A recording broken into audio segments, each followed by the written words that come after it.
The film is inspired by a true story set in Massachusetts, November 1951. Two men, Bernie and Gus, are heading out on a double date. Bernie has been writing to a woman named Miriam for months, but has never met her in person. He's nervous. When she finally arrives, he's instantly captivated. She's beautiful, confident, and kind. Their chemistry is undeniable. The group spends the evening at a cozy pub, laughing, drinking, and enjoying themselves. When the talk turns to sailing, Miriam admits she's terrified of the sea. Wanting to impress her, Bernie, a Coast Guard officer, borrows a larger, safer boat from a friend. Miriam's fear melts into excitement, and before stepping aboard, she kisses him. It's the start of something special. Fast forward to February 17th, 1952. Bernie and Miriam are dancing at a lively party. Out of nowhere, Miriam asks him to marry her. Bernie hesitates and says no, which leaves her heartbroken. She storms outside, and Bernie follows, trying to explain that his job is dangerous and unpredictable. Every storm could be his last. Miriam looks at him and asks, "Are you afraid of the sea, Bernie, or of marriage?" The question hits deep. After a pause, Bernie admits he doesn't want to lose her. They agree to marry on April 16th, though Bernie says he'll need permission from his commander first. A few days later, just off the coast of Chatham, Massachusetts, the oil tanker SS Pendleton is caught in a brutal storm.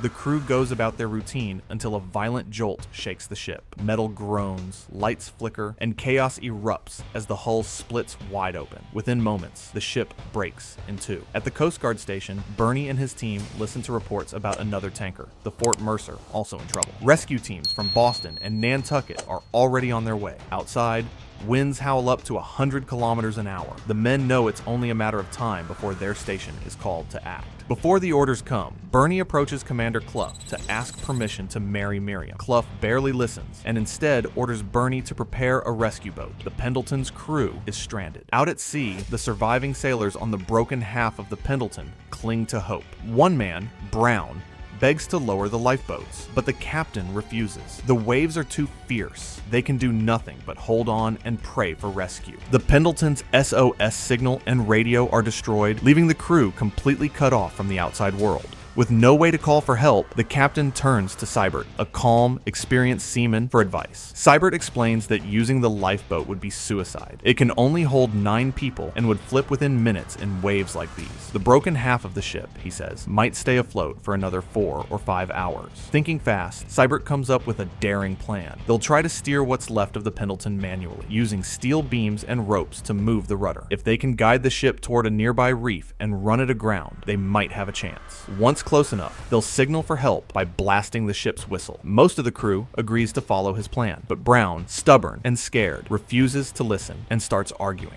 In the middle of the chaos, their radio suddenly crackles to life. A faint voice reports that another tanker, the Fort Mercer, has also been wrecked, and rescue teams are already on their way there. The Pendleton crew listens in shock. They realize they're on their own, and time is running out.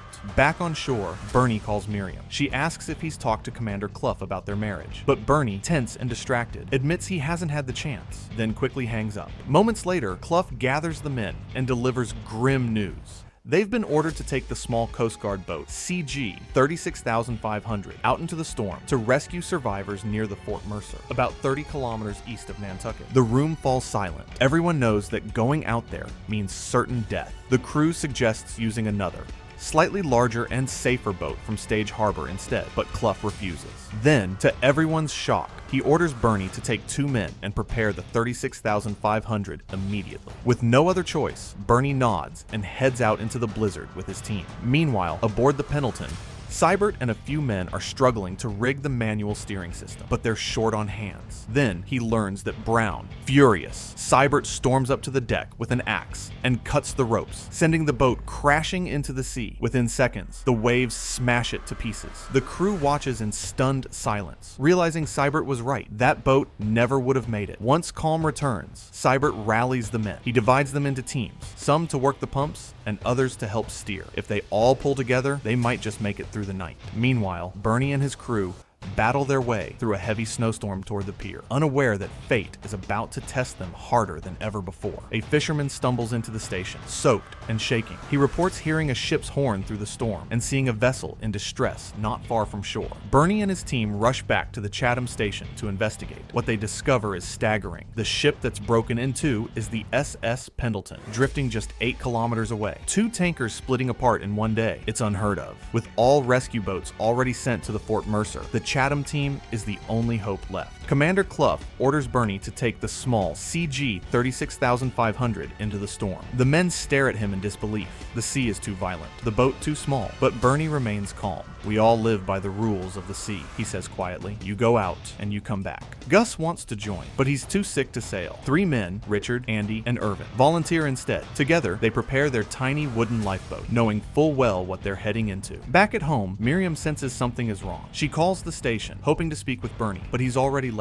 The storm outside is getting worse, the wind howling like it has a life of its own. Out at sea, the Pendleton is fighting its final battle. Towering waves slam against the broken hull, tilting it nearly sideways. Water floods in as Seibert tries desperately to steer. The crew clings to chains and railings as another massive wave crashes over the deck, sweeping away their gear. An iron beam smashes into the side, opening a gaping hole. Seibert knows if they don't ground the ship soon, they won't last the night. Meanwhile, Miriam drives to the Chatham station, furious when she learns Bernie has gone out in that storm. She bursts into Clough's office, demanding answers. Clough, cold and dismissive, tells her that Bernie's marriage request was just a formality, but Miriam won't let up. She accuses him of sending Bernie to die in waters he doesn't even understand. Clough, frustrated, orders her to leave. Heartbroken and shaking, Miriam storms out. Snow whirls around her as she jumps into her car and speeds off into the blizzard. The icy road gives way. The car spins, crashes, and she's trapped, helpless in the freezing dark. Out on the ocean, Bernie and his 3 men fight for every breath. The CG 36500 is tossed like a toy, swallowed by black waves. Bernie keeps his hands steady on the wheel, guiding the boat through chaos. To ease the fear, Irvin starts to sing, a shaky tune that the others quietly join. For a moment, there's a hint of warmth, but then another monstrous wave crashes over them, cutting the song short and reminding them this is no ordinary storm. Out of nowhere, a wall of water slams into Bernie's tiny rescue boat, nearly flipping it over. The crew grabs onto the deck for dear life as wave after wave crashes against them. Bernie grips the wheel tight, forcing the CG 36500 forward through the chaos. Ahead lies the most dangerous part, the Chatham sandbar. With incredible precision, Bernie rides the swells and jumps the massive waves one by one. But as the boat crashes down again, they realize the compass is gone, their only guide lost to the sea. Before they can react, the engine sputters and dies. Panic sets in. Andy scrambles to restart it as a 10-meter wave rises before them, ready to crush the small boat. They've got 5 seconds, maybe less. Then, just in time, the engine roars back to life, and Bernie drives them through the monstrous wave. Meanwhile, night falls over the broken Pendleton. One of the pumps gives out, and water begins flooding in. Seibert rushes to the controls and orders the men to use every working pump to keep the ship afloat. They manage to fix a failing switch just in time to keep the engine running. The crew fights the storm together, turning the ship to face the waves head on. Suddenly, the bottom scrapes against a rock. A violent jolt shakes the entire ship. They've managed to ground her on a nearby reef, buying precious time. Back on land, Miriam, still shaken from her crash, is rescued by a kind woman driving with her 2 children.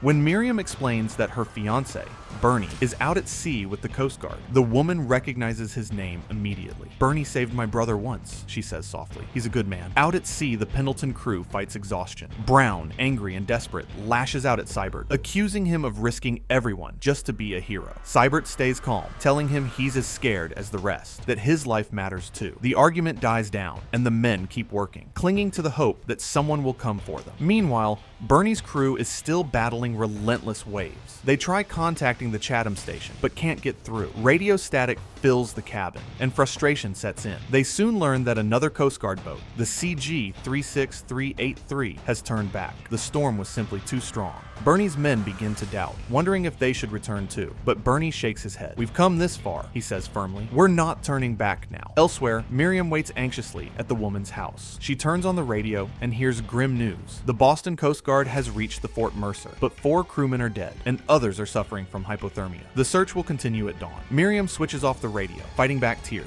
The woman beside her gently says, "Bernie won't give up. He never does." Back on the Pendleton, things go from bad to worse. The ship begins sliding off the reef, taking on more water. The power fails, plunging the vessel into darkness. Then, through the howling storm, a faint light appears on the horizon. It's Bernie. Against all odds, the CG 36,500 has found them. The Pendleton's crew cheers. Hope surges through the cold night, but there's one problem. Bernie's boat can only carry 12 men, and dozens need saving. Still, there's no time to think. One by one, the sailors leap into the freezing sea as Bernie and his crew pull them aboard. Irvin and Andy haul the men in with raw strength, their hands bleeding from the cold. Then comes Eldon, too terrified to jump. Seibert climbs to him, coaxing him down gently. Nearby, a huge man named Tiny steps up, smiles, and says, "If I can do it, anyone can." Without hesitation, he leaps straight into the water and lands safely on Bernie's boat. A massive wave slams into the ship, throwing Tiny against the steel hull. In seconds, he's gone, swallowed by the raging sea. The crew freezes in shock. Eldon, clinging to the ladder, is terrified to move. Seibert meets his eyes and shouts, "Jump!" After a tense moment, Eldon lets go and falls toward the lifeboat. Bernie's crew catches him just in time. The boat is already overloaded, rocking violently in the storm. Richard yells to Bernie, "We should go back!" Bernie shakes his head. No one gets left behind. One by one, the last sailors climb down until only Brown and Seibert remain. Brown tells Seibert he deserves to be the last to leave. Moments later, both make it aboard, except Tiny, who's lost forever. Seconds later, the Pendleton breaks apart and sinks beneath the waves. Against all odds, Bernie and his crew have saved 32 lives. At the Chatham station, Miriam rushes in, desperate for news. Suddenly, Bernie's voice comes over the radio. He's alive, but the compass is gone. The room goes silent. Without it, finding their way back seems impossible. Commander Clough orders him to the Pollock lightship, but Bernie switches off the radio. Moments later, the power goes out across town. Out at sea, Bernie trusts his instincts. He remembers the wind was from the left when they left the harbor. Now it's from the right. Home must be ahead. "We'll trust the wind," he says. "Let the current guide us." Meanwhile, Miriam refuses to give up. She gathers townspeople and drives to the pier. One by one, they turn on their car headlights, lighting the shore like a beacon. Miriam stands there, eyes fixed on the dark sea, praying Bernie will return. Hours later, a faint light breaks through the fog. The battered CG 36,500 emerges from the waves. Cheers erupt. Bernie and his crew made it. Exhausted but alive, the rescued sailors step onto land. Bernie stays behind for a moment, staring out at the sea. Then Miriam runs to him. They embrace tightly, tears mixing with rain. As they walk away, Miriam smiles. "I asked Clough for permission to marry," she says. Bernie laughs softly. "That's just a formality." The story closes with real photos from that night. If you enjoyed this deep dive, don't forget to hit the like button, subscribe to the channel, and share your thoughts in the comments below.